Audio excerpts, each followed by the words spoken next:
Mr. Gorbachev, tear down this wall.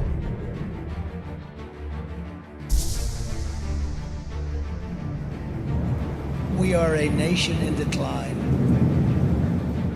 Experts are preparing for what is known as Disease X, or the next pandemic. What we are seeing is a revolution against the system.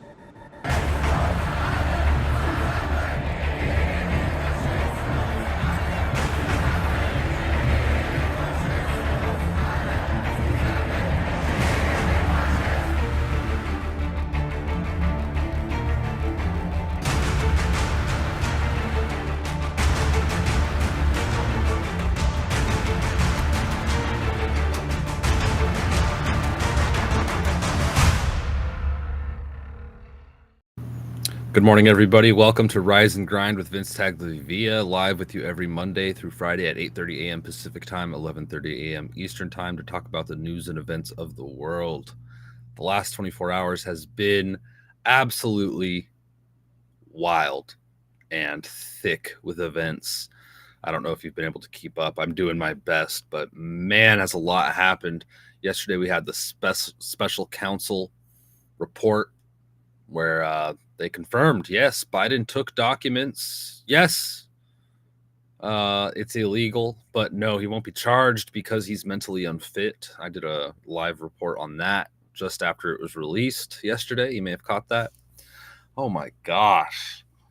And that was a joke of a report, calling into question Joe Biden's mental fitness multiple times throughout the report, really shedding a bad light on Joe, almost purposefully bad, but not bad enough to hold him accountable, apparently.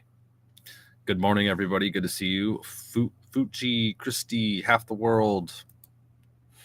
Good morning, all. Apparently, they found no reason to arrest him.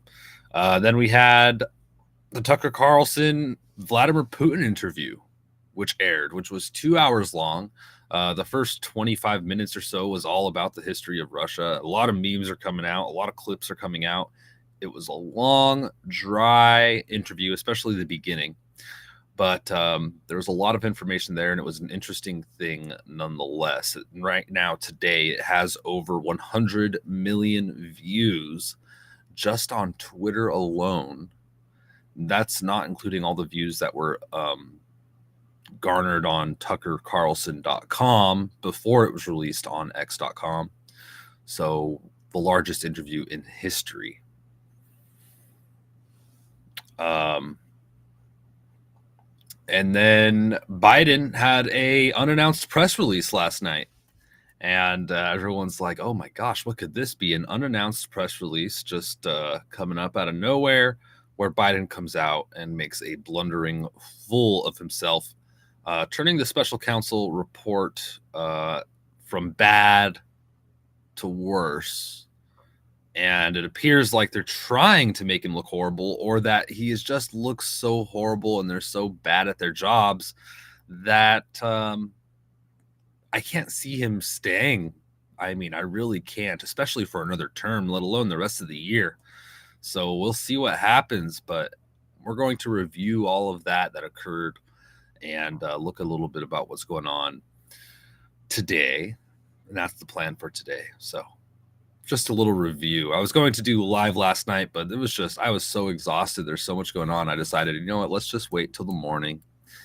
And here we are. So great googly moogly. Good morning, 1-1. Good morning, quiet toad. Good to see you. Actually, I want to start with this video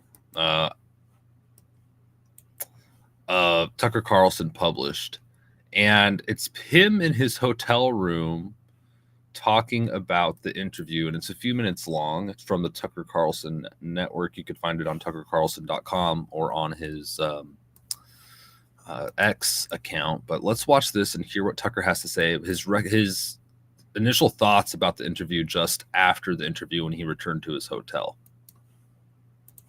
A couple of quick perceptions. One, Putin is not someone who does a lot of interviews. Well, really any interviews. He's done an interview in almost 4 years. He's not good at explaining himself, I didn't think. He's smart. There's no question about that. But he's clearly spending a lot of time in a world where he doesn't have to explain himself. So I'm sort of piecing that's one of the reasons I'm having trouble thinking about the interview as a whole, because he didn't sort of lay out his case very coherently, though if you listen carefully, and we were there for a long time talking to him, a couple of things rose to the surface. One, he's very wounded, and I suggest this, but of course he denied it, but it's obvious. He's very wounded by the rejection of the West. The United States doesn't like Russia. The U.S. government doesn't like Russia. I think like a lot of Russians, he expected the end of the Cold War would be sort of Russia's invitation into Europe, or sort of into Europe, because it is a European country that's half in Asia. But there's a lot that's European about it. And if you come to Moscow, it's a very European city. You see it and you can feel it culturally. And the West rejected Russia. And maybe, I'm not even taking sides in this. Maybe they were good reasons. I don't know what they would be. But in any case, the West was determined not to be allied with Russia. That's very obvious. That's the whole point of NATO, I guess, is to contain Russia. And Putin is wounded by this. He's very upset about it. His eyes flashed when we talked about that, as we did, for probably over an hour. He didn't have a coherent theory that he was willing to tell me anyway as to why that is. Russia's not an expansionist power. Sorry. You're not supposed to say that, because all the Victoria Nulands and all the liars and ideologues who run the State Department want to make him into this, Hitler, Imperial Japan. But the truth is that that's just false. It's just stupid, actually. You have to be an idiot to think that. Russia's too big already. It's the biggest landmass in the world. They only have 150 million people. And they've got, 80-some effectively provinces or semi-independent states, but different nationalities and religions and languages. And imagine managing all that. They've got more than enough natural resources. They're swimming in natural resources. They don't have enough people in their view. So the idea that they want to take over Poland, why would you want to do that? They just want secure borders. Maybe they're too paranoid about it. Totally possible. Again, not taking sides. But the idea that they're going to roll into Vienna or something, you'd have to be like an idiot to think that. It's just not true. There's no evidence of it, actually. And the professional liars in Washington really don't know anything about the area or really anything about the world beyond New York, have convinced themselves, or in any case trying to convince you, that this guy's Hitler and he's trying to take the Sudetenland or something. It's like not analogous in any way. Whatever Putin's many faults, okay, it's not an expansionist power. So I can't even recall my point exactly, other than he is, to the extent he's angry, and that it's obvious, he's angry because he feels like, whoa, why, I thought we were going to be friends. And again, maybe that's his fault, but he's definitely mad about it. And the second thing I would say, which I thought was kind of really striking, is that he was willing to admit that he wants a peace deal in Ukraine, and sort of give it away and just sort of say that out loud. He said it a couple of different times. Again, maybe he's lying in ways I didn't perceive, but he kept saying it. And I don't know why he would say it if he didn't mean it. And of course, there is, as a matter of fact, there is evidence overwhelming that there was a peace deal or part of a peace deal at the beginning of peace talks, a settlement of some sort on the table a year and a half ago, that the former Prime Minister of Great Britain, Boris Johnson, scuttled on behalf of the Biden administration and convinced Zelensky and the Ukrainian government not to enter into these talks. That's kind of an established fact. The Israelis were there. They revealed this, and that happened. So, but Putin, for his part, again, even talking about Putin, you feel like I'm flacking for Putin. I'm from La Jolla, California, not flacking for Putin. Please. I'm just trying to assess this rationally. It's interesting that he's willing to say, yeah, I want some kind of settlement. And the final thing I'll say is that if you're wondering who the lunatics are, U.S. officials have said on the record and have said to me, and are telling a bunch of people, that part of the terms have to be Russia giving up Crimea. And without getting into the whole history of Crimea, here are the facts. It's, the home of Russia's warm water fleet. It's got a Russian population. They had a referendum. It chose Russia. It's part of Russia. It's where Russian wine comes from. So you could like that or not like it, but the fact is Putin would go to war, nuclear war, if it came down to Crimea. So and by the way, Crimea was in Russian hands at the beginning of this war. So it's like, if you really think that a condition of peace is that Putin's going to give up Crimea, then you're like a lunatic. And they are. I mean, they want a weak leadership in Russia. And the question is, why would you want that? How is that good for the United States? I'm not defending Russia, I'm defending my own country. A weak central government in a nation with the world's largest nuclear stockpile is insane, especially a country as large and potentially fractious, with this many languages, ethnicities, religions, 20% Muslim population. You're just going to sort of let the nuclear stockpile float free and hope the best thing happens? You're a freaking nutcase if you desire that. And we are run by nutcases. The president and that poisonous moron, Toria Nuland, we're going to depose Putin. Well, then what happens? What happened in Libya when we deposed and allowed, Gaddafi to be murdered? What happened in Iraq when we brought Saddam to justice? Those countries fell apart and they've never been rebuilt again. In Afghanistan, we took out the central government and they came back. It's still run by the Taliban. So our track record of knocking out the leader, which is very easy to do, is spotty at best. Things don't always get better. And to do that to Russia, the largest landmass in the world with the largest nuclear arsenal, like, you're on drugs if you think that's a good idea.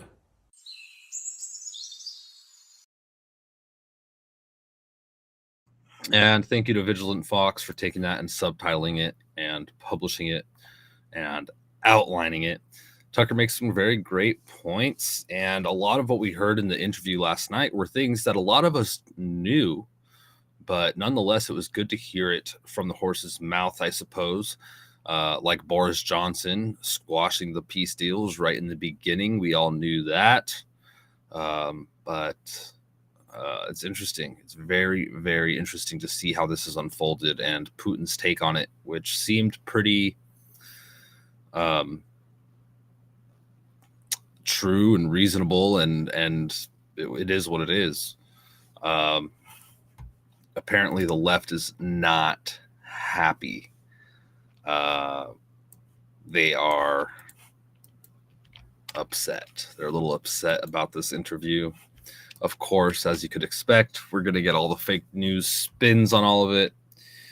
Let's see this take from MSNBC. That, along with the standardness of I don't recall, is the standardness of prosecutors and or litigators. I'm sorry, this is on the Biden probe. What the heck? That's all right. Well, being annoyed by it. And part of the peak that you read in it is that peak, right? I mean, he's frustrated and angry that he didn't get more. Yeah. But the other thing, you mentioned this, we should just be clear here, right? Like, age is the central narrative question here that this all revolves around in terms of its political repercussions, the way the news happened today, the questions being asked him by multiple figures there. And in the end, what makes it such a useful political tool for people that want Donald Trump to be elected or want him not to be reelected is that the fact of his age is not something you can rebut. Mm-hmm. You can't tack to, if someone says you're too far left, you can tack to the center. The man is 80 years old. He rides a bike. But he is the age he is, and so it's a very useful. Oh yeah, so they're saying the attack that he's old is a good one because they can't refute it. Rachel Maddow says, "Well, he rides a bike. He's not that old." It's ridiculous sentiment, but the argument isn't that he's old per se. The argument is that he's mentally unfit, that he has dementia.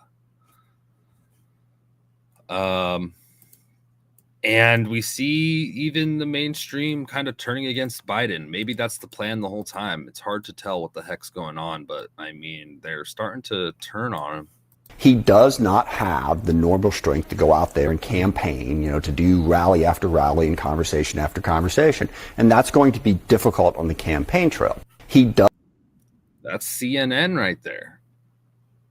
CNN saying he can't do it. He cannot do it. He's not fit. They didn't say he's old.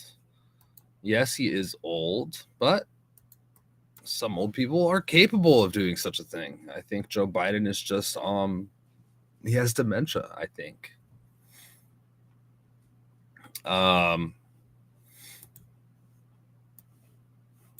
So onward here.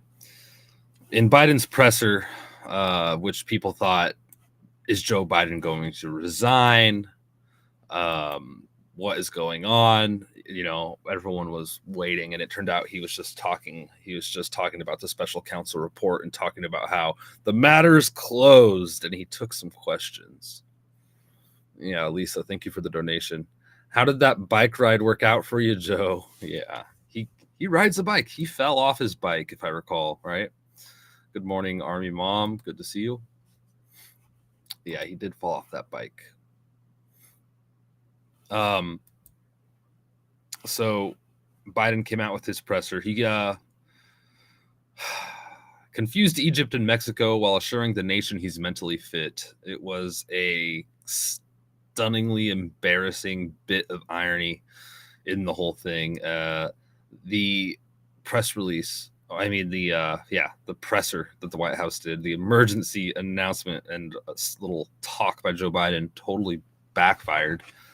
Maybe by design, I don't know. It's hard to tell really what the heck the plan is or what's going on, but it's not good. Let's just put it that way. It's not good, no matter how you cut it.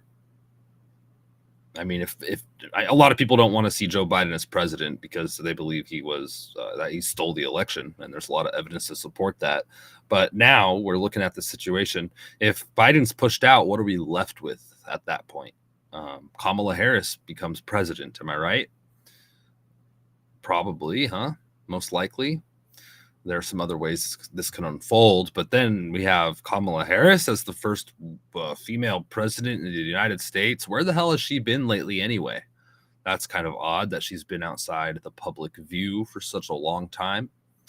The border czar, nonetheless, right? Is she still the border czar? I don't see her doing anything with the border. But yeah, we'd be stuck with Kamala Harris after that. And then what, right? War? And is that what they want? Do they want World War III to really kick off with Russia and China and Taiwan? I don't know, man.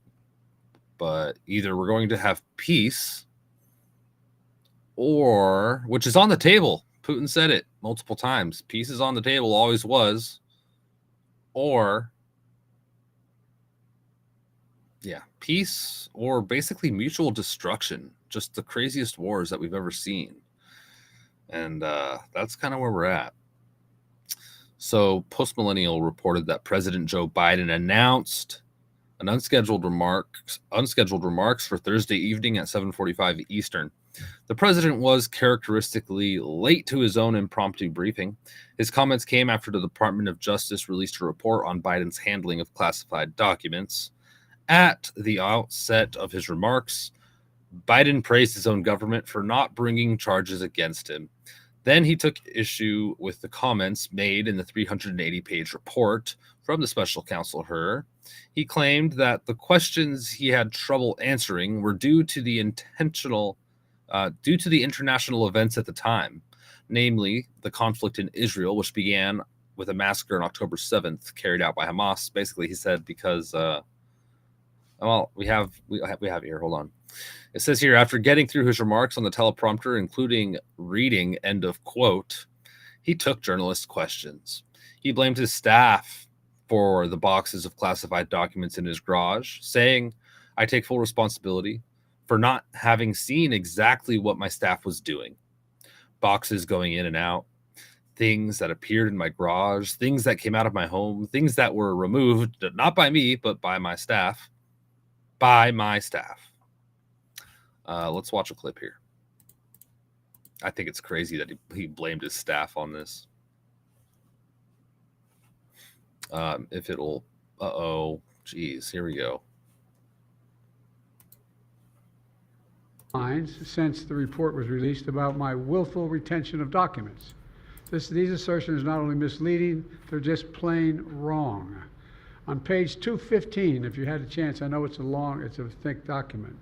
On page 215 of the report of the special counsel found the exact opposite. Here's what he wrote. There is in fact a shortage of evidence that I willfully retained classified materials related to Afghanistan. On page 12, the special counsel also wrote for in other documents, the decision to decline criminal charges was straightforward. The evidence suggests that Mr. Biden did not willfully retain these documents. Keyword The evidence willfully. said I did not willfully retain these documents. In addition, I know there's some attention paid to some language in the report about my recollection of events. There's even reference that I don't remember when my son died. How in the hell dare he raise that? Frankly, when I was asked the question, I thought to myself, it wasn't any of their damn business. Let me tell you something. Some of you have commented, I wear since the day he died, every single day, the rosary he got from Our Lady of. Every Memorial Day we hold a service remembering him, attended by friends and family and the people who loved him. I don't need anyone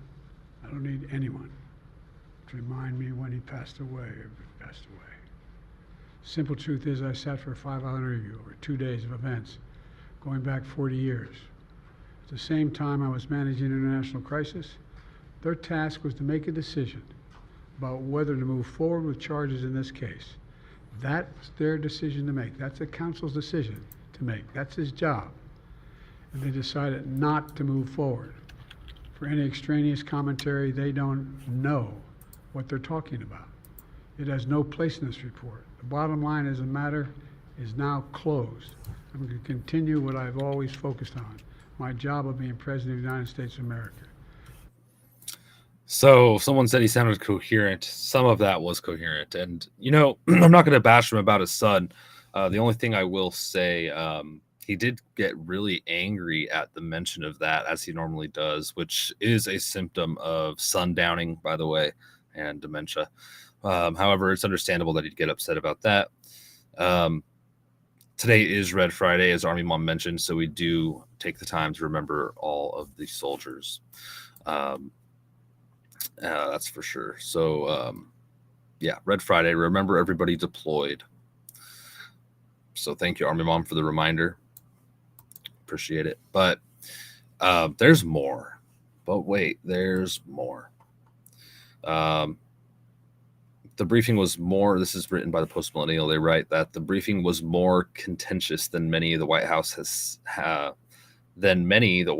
seen since Biden became president.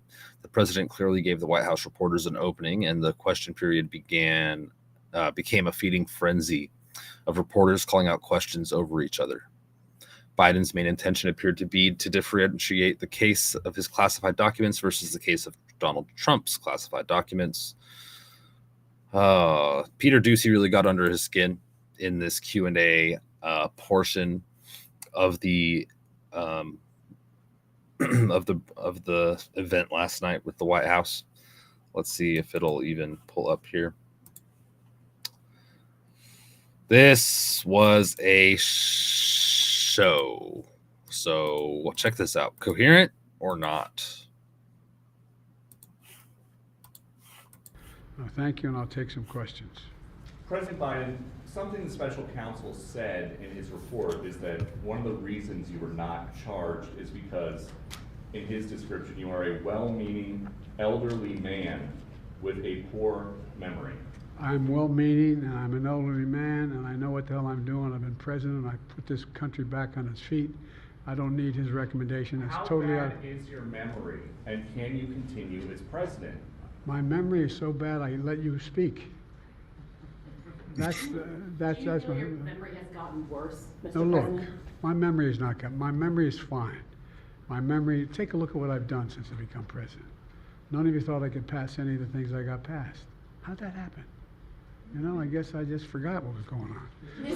No, thank you, and I'll take some questions. My memory is so bad I let you speak, he told Peter Doocy. And yeah, not giving me a lot of confidence there, Joe. Let's pull up this clip of Joe. Here we are. Hold on a second. Here we go. This is just after he said his memory's fine. The clip we just watched. Listen to what he says closely here. He's getting things a little mixed up. The conduct of the response in Gaza, in the Gaza Strip, has been over the top. I think that,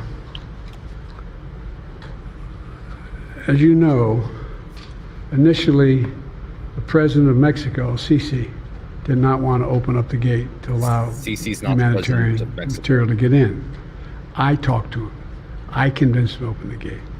I talked to Bibi to open the gate on the Israeli side. The conduct. So he's confusing Gaza with Mexico. Oh my gosh. Joe Biden confused the president of Egypt and the president of Mexico. That was probably the biggest blunder of the night. Oh, what an embarrassment. Right after explaining how fit he is mentally. Of course, KJP. Yeah, KJP was out there reading from a prepared list of instances where Republicans have confused people's names or mixed up individuals to argue that Joe Biden is fully mentally fit. And she herself made some blunders during that desperate defense. So it's weird, man. It's weird. It's like, what is the plan here? Do you guys think that they're just falling apart and this is all just not really what they want to happen and they're going to have to do something with Joe Biden not being fit to be president? Or do you think that's all part of some kind of plan? What do you think? I honestly don't know. And good morning, Forrest and Black Jester. Good to see you. I don't know.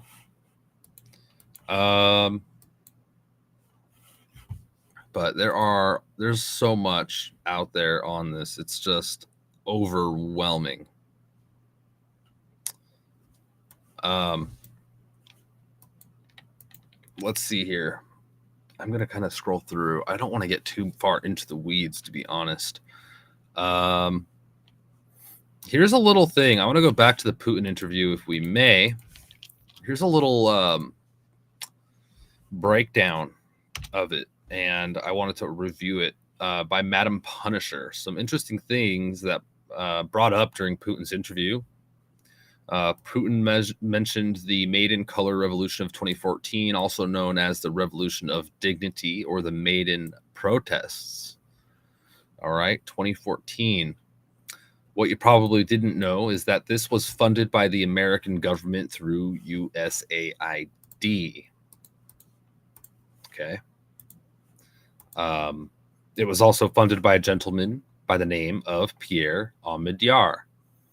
Now, you probably have never heard of Pierre Omidyar, but he is the founder of eBay and former owner of PayPal. There is a whole rivalry thing going on with Elon Musk over that, especially since Omidyar funds the ADL. That is the same ADL that has been going after Elon.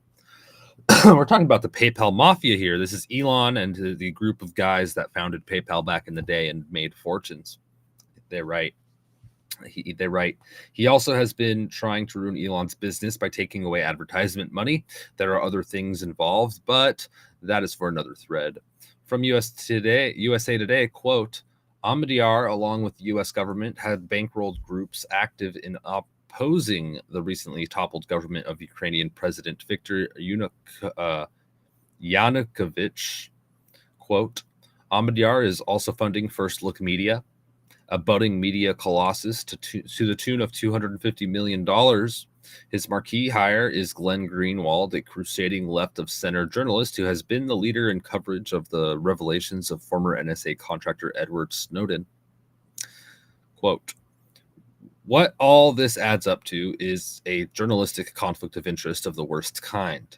Omidyar working hand in glove with U.S. foreign policy agencies to interfere in foreign governments, co-financing regime change with well-known arms of the American empire, while at the same time hiring a growing team of dissident independent journalists, in quotes, which vows to investigate the behavior of the U.S. government at home and overseas and boasts of its uniquely adversarial relationship towards these government institutions.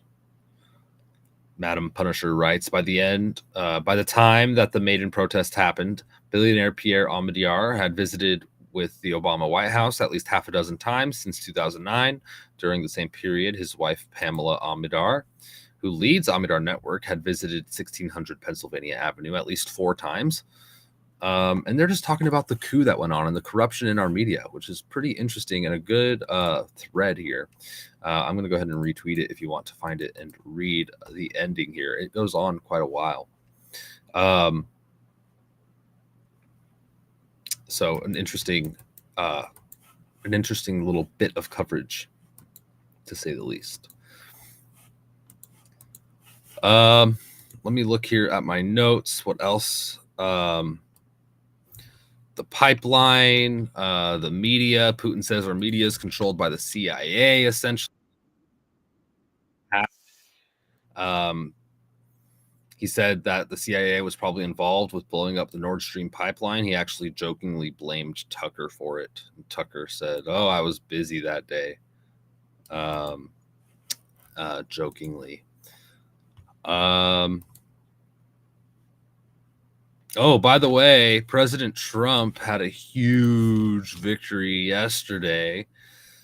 Landslide victories in Nevada and the Virgin Islands caucuses. I think it was like a 75% win.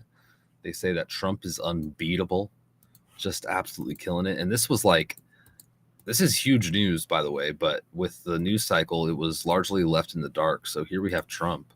And we got 98, and also,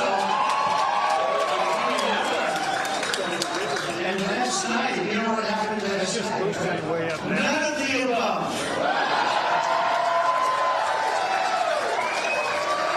I'd like to congratulate none of the above.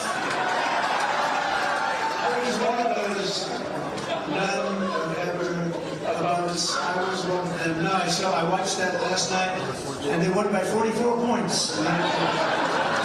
So I want to congratulate. But seriously, we have to get back, and we. Yeah, he's absolutely killing it. By the way, the U.S. Senate advances a $95 billion Ukraine-Israel aid bill after the failed border deal. This was updated 20 hours ago, but yep, I told you to get it through one way or another, and here it comes. A $95 billion bill that includes aid for Ukraine, Israel, and Taiwan advanced in the U.S. Senate on Thursday after Republicans blocked compromise legislation that included a long-sought overhaul of immigration policy. No, it wasn't a overhaul of immigration policy, Reuters. It was a bullshit bill. That's what I call it. BSB. It says here that senators backed a procedural motion by 67 to 32, exceeding the 60-vote threshold to advance the bill. 17 Republicans voted in favor, in a surprising shift after they blocked the broader bill on Wednesday. Not surprising, folks. Talk about Rhino alert. We're going to have to see who are these 17 Republicans voting for the endless wars and our tax dollars going to Ukraine, Israel, Taiwan, etc., etc., etc. Quote, this is a good first step. This bill is essential for our national security, for the security of our friends in Ukraine and Israel, for humanitarian aid for innocent civilians in Gaza, and for Taiwan, Schumer said in the Senate after the vote. So here we go, folks. Blah. Blah. Yeah.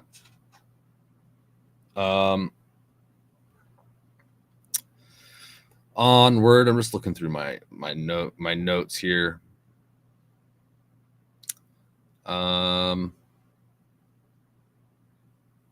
Let's see. Oh man, this story was published about about communist Canada. Ontario issues warning. Update. Kids' vaccine records or face school suspension, so they're forcing jabs. Update the vax records or face suspension. Tens of thousands of Ontario students are facing suspensions if they don't update their vaccine records as the province pushes hard. Oh, I can't believe this is still going on, but it's not just Canada, folks. We've got this, well, I haven't seen the vax push so much in the States, but definitely some commie tendencies everywhere. It's quite alarming. Horrible situation. Onward. Yeah, CNN defending Biden for thinking that Mexico is on the border of Gaza. Golly, what a disaster. Let's see what they say. Or did we watch this? I don't think we did. Let's see. Let's share. Can I just say, I mean, on this point about Mexico, I mean, he misspoke on the name of the country in the context of a larger answer about what he's doing to try to get humanitarian assistance into Gaza. So is it a perfect answer? Is it great to misspeak? No, it's never great to misspeak. I promise everybody on this panel right now has misspoken and said the wrong name or the wrong the wrong date in a conversation. But, he's explaining in great detail the work that he's doing to try to ease that crisis. And so I don't think that we should lose sight of the fact that he's explaining the work that he's doing as president and get so hung up on one word. Yeah, don't get hung up on that. The circles they go in to defend this is insane.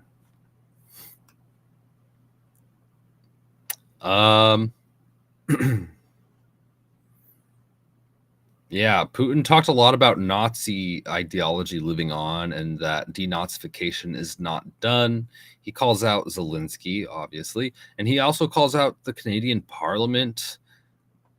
And he says that Nazism is alive and well in the world and that they have not been successful in eradicating it. Interesting, huh? Let's see here. Onward. Sorry, my things, there's so much stuff here. I'm scrolling through all of my notes. Yeah, Putin talked about the dollar as well. He basically said, you guys are really shooting yourselves in the foot. I'm paraphrasing here, talking about that. We're shooting ourselves in the foot with the dollar and that it's not going to end well. And that he's told Biden this. And nobody's listening. Oh, whoops. Gosh. I didn't mean to do that. Let me see if I can get this pulled back up. Yeah, so special counsel, Putin, Tucker, and then you've got the Biden presser. Those are the main things I wanted to talk about. We do have some stock news if we want to jump to that real quick. The stock market opened up above record levels today. Let's go take a look at where we're at. The stock market opened up. The S&P 500 is at $5,009.44, passing that 5,000 mark.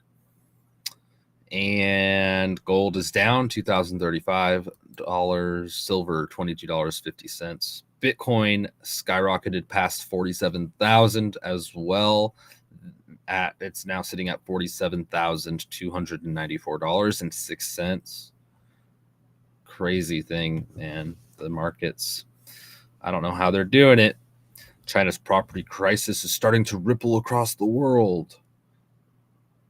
Oh my gosh. Anyway, a little bit of that. And as always, there's more. I think we're going to call it an early day today, folks, and just take off and enjoy it. Get busy. Oh, cool. Forest Friend's going to a ham radio class. That's great, man. Ham radio. I wish I had a license and a radio. Thank you all for tuning in. I'll be live again tomorrow morning, unless there's any breaking news or any other things I want to discuss before then. But for sure, tomorrow morning. Actually, tomorrow's Saturday, isn't it? I won't be live tomorrow morning. But I will be streaming. If there's any breaking news, I'll stream over the weekend, but I don't have anything scheduled. It will be announced as it comes up. So make sure you hit the bell and subscribe to the channels here, YouTube, DLive, rumblex.com, etc. But I will do a little bit of chess. I'll play some chess this weekend, and I'll stream that on Twitch. There's a link on my website in the description if you want to watch chess on Twitch. A very boring thing for most people, but you're welcome to join me. You can challenge me to games as well if you want, and just find me on Twitch, and we could figure all that out. And I'll talk to you all soon. Take care. God bless and Godspeed. We do a little trolling. It's called We Do a Little Trolling.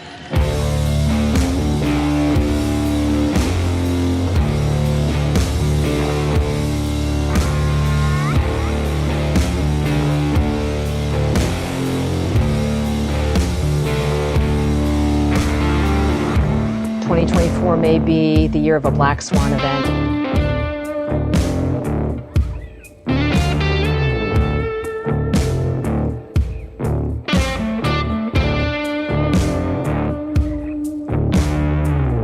The 9 most terrifying words in the English language are, I'm from the government and I'm here